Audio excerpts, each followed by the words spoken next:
Всем большой привет, добро пожаловать на мой канал. Времени 9 утра, отвез девушку на работу. Сам сейчас схожу на тренировку, тоже вернусь домой, поработаю. Вообще, конечно, у меня есть большая цель, мечта зарабатывать столько денег, чтобы обеспечивать нашу семью, чтобы закрывать полностью ее финансовые потребности. Она у меня инженер, поэтому сделать это не так просто, как кажется, но я думаю, что у меня получится. Я думаю, что все впереди. Вот, вообще бы, конечно, в идеале иметь удаленную работу. Всегда к этому стремлюсь и всегда это выбираю, потому что очень хочется уезжать из России на зимовку. В прошлом году у нас уже был такой опыт. Мы улетали на полгода на Бали. У меня был порыв записывать оттуда видео, но так и не случилось, о чем я очень сильно сейчас жалею. Не получилось это потому, что мы очень переживали за этот переезд наш. Понятное дело, страна новая, мы никогда там не были. Нет, по-моему, девушка ездила, да, один раз. Но, тем не менее, отправиться в страну туристом — это не то же самое, что отправиться туда на полгода. У нас было много страхов, сомнений, неуверенности, неопределенности. Получится ли у нас, получится ли у меня найти работу, не заболеем ли мы какой-нибудь там болячкой, что делать с жильем, с продуктами, в общем, что сколько стоит. В общем, мы изучали все с самого нуля, но все прошло отлично. И это были лучшие полгода. Мы очень хотели пожить где-то в другой стране, и у нас это получилось. Каждый день вспоминаем это, особенно в холодном Питере. На Бали идеально все, кроме змей. Я панически боюсь змей. И однажды змея заползла к нам прямо в комнату, на нашу виллу. У меня тогда вся жизнь перед глазами пролетела. Причем она заползла туда ночью, когда мы спали. Мы не знаем откуда, как, что. Но когда мы проснулись и начали там подтягиваться на кроватке, все было отлично. И что-то упало у нас со стола. Мы сразу поняли, что здесь немного что может падать. Сели на кровать, вскочили, смотрим по сторонам. И, конечно же, увидели внизу эту змею длинненькую, тоненькую. Это было очень страшно. На Бали нет ни ядовитых змей, там все ядовитые.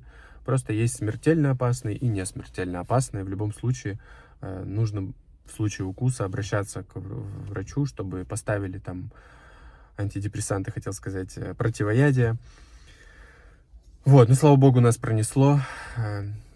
Быстро я сбегал за местными, у которых мы жили. Они быстренько пришли, надавали палкой по голове этой змее и вынесли ее на лопате куда-то там за дом, я не знаю, выбросили. Ну, я не знаю, убил он ее, не убил. В общем, не очень приятно это все. Вот, и потом с этого момента, начиная, я очень чутко спал. Даже разбрасывал фантики от конфет по всей квартире, чтобы ночью слышать, кто поползет, где, и чтобы случайно змея коснулась фантика. Конечно, наивно полагать, что это было бы именно так, но тем не менее, я на это надеялся. Спал чутко, слушал каждый шорох, засыпал очень долго и мучительно. Вот, это, конечно, минус. А в остальном одни плюсы. Особенно для меня, я фотограф, и у меня получается сезонная работа. Несмотря на то, что в Питере очень красиво и зимой, и летом, но зимой из-за погоды у меня намного меньше съемок, меньше людей хотят прогуляться со мной в минусовую температуру, сделать фотографии классные, памятные. У меня, по-моему, в субботу и в понедельник будут съемки 2. Вот, возьму вас с собой, покажу свою работу, засниму тоже влог, обработаем вместе фотографии, вставлю, все покажу, расскажу, поэтому оставайтесь со мной, подписывайтесь на канал.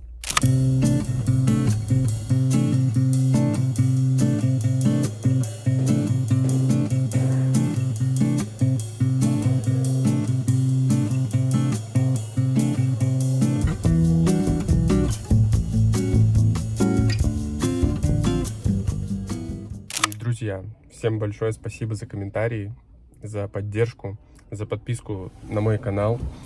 Я изначально задумывал этот ролик как видео для моих 700 подписчиков, оставшихся на этом канале. А получилось так, что видео залетело, ну, понятно, тема триггерная, и на канал подписалось больше 1000 человек. На самом деле, я как интроверт очень смущаюсь этого, и теперь записывать видео для меня еще сложнее, потому что я продумываю, ну, на первых порах продумываю, что я буду говорить. И это на самом деле непросто записывать, вот так вот начать ни с того ни с сего. Нужно ввести как-то вас в контекст, подумать, что можно показывать, что лучше не показывать и так далее. В любом случае, вы написали очень много комментариев, поддержки, и я убедился в очередной раз, что не надо было мне уходить в тот момент в закат, да, нужно было как-то найти в себе силы, сообщить подписчикам там свою ситуацию, и я бы получил большую поддержку. Возможно, с этой поддержкой мне было бы проще на тот момент справиться с моими чувствами, эмоциями и так далее. Также люди поделились в комментариях своими историями. Я вас вижу, я вас понимаю, я вас чувствую, обнимаю, посылаю лучи добра, любви. И, в общем, все будет хорошо, что бы с нами ни случилось. Все, что не делается, все к лучшему. Также было много комментариев о том, что не надо показывать свою жизнь, не надо делиться своим счастьем. У меня на этот счет другое мнение. Я вас понимаю, также я не осуждаю, не отрицаю. Обе точки зрения имеют место на существование. У меня родители тоже так считают, что тише, не рассказывай ничего, не показывай, проживай все в себе. Но эта точка зрения мне не близка, поэтому я беру на себя ответственность за все риски, которые из этого вытекают. В целом сам не верю в то, что когда я делюсь счастьем, оно как-то у меня уходит. Вот. Поэтому не переживайте, не ругайтесь в комментариях, все хорошо. Я понимаю, что я делаю. Вот. Еще раз всем спасибо за подписку. Буду стараться снимать для вас интересный контент, интересные видео, рассказывать о себе, о своей работе, показывать семью. Также просили показать мою девушку. Думаю, как это лучше сделать, как и ее подвести к этому. Она, в принципе, не против, она готова. Вот, но все равно есть моменты, за которые я переживаю. Буду есть свое яблоко после тренировки. И поскольку я ношу брекеты, мне всегда приходится ломать яблоко руками, потому что я не могу... Единственный продукт, который я не могу есть, кусать, это яблоки. Вот, брекеты осталось носить совсем немного, я думаю, месяца 3-4. Скоро будем снимать. Будем ломать яблочко. О, и теперь я хотя бы могу кусать его.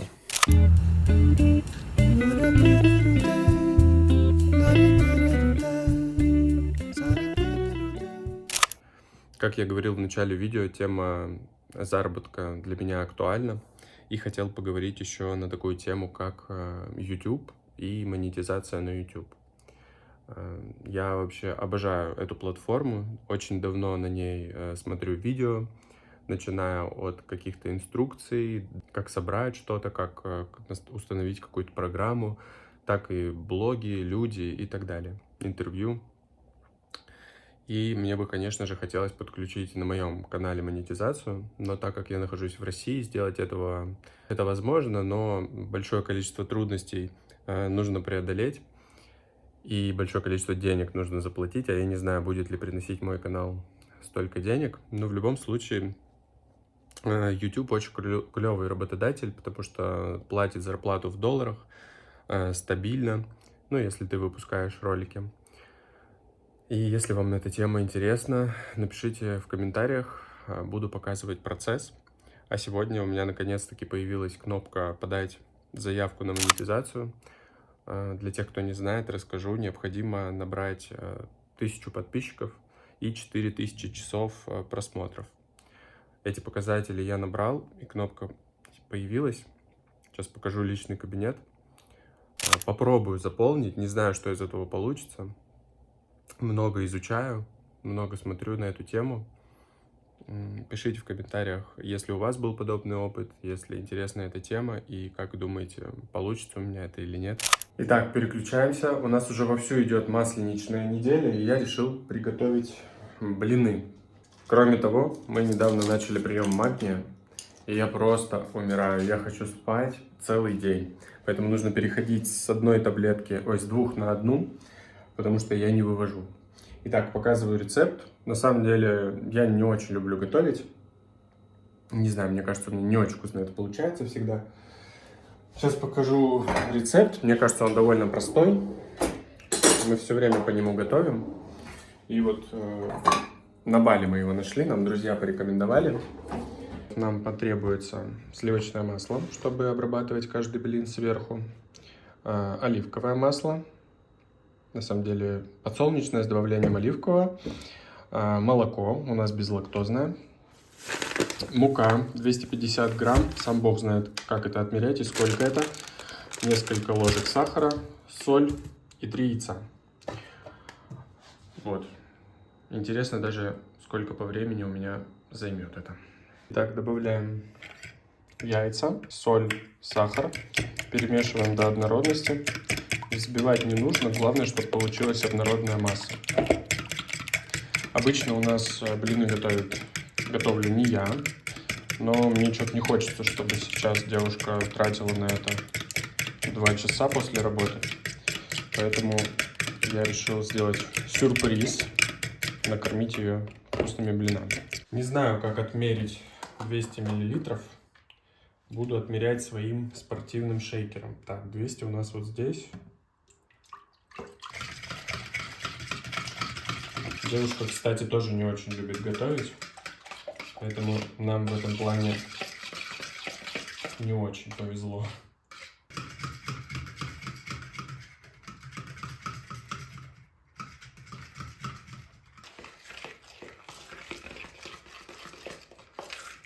Похоже на консистенцию густой сметаны? Я думаю, что да. Добавляем тогда остатки. И теперь добавляем остатки молока.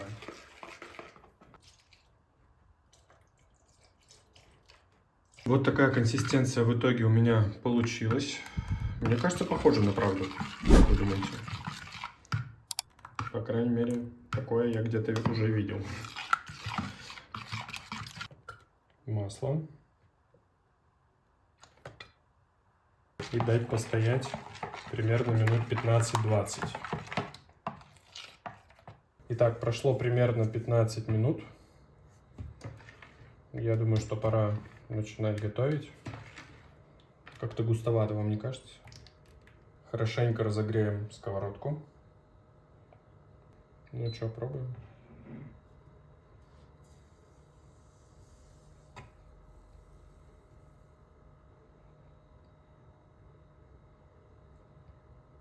Мне кажется, она обрадуется блинчиком.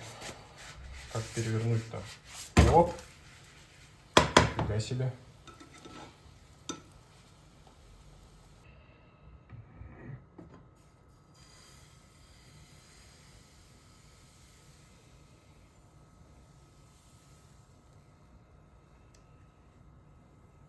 Так, ну все, я вроде все пристрелялся, понял, как это делать.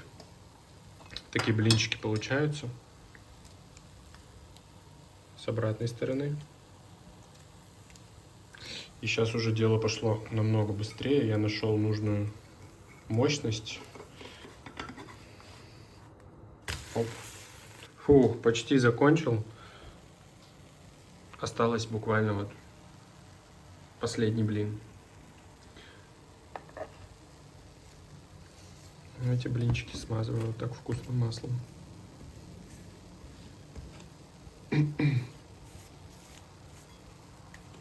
Вот такая пачка блинов у меня в итоге получилась. Ну, я думаю, на разика 2 хватит нам. Я уже помыл посуду, все убрал, прибрал. Люблю, когда все чисто. Вот, надеюсь, блины вкусные, по крайней мере, по запаху, как обычные блины. Спасибо, что были со мной сегодня. Подписывайтесь на канал, пишите комментарии и увидимся совсем скоро. Пока-пока.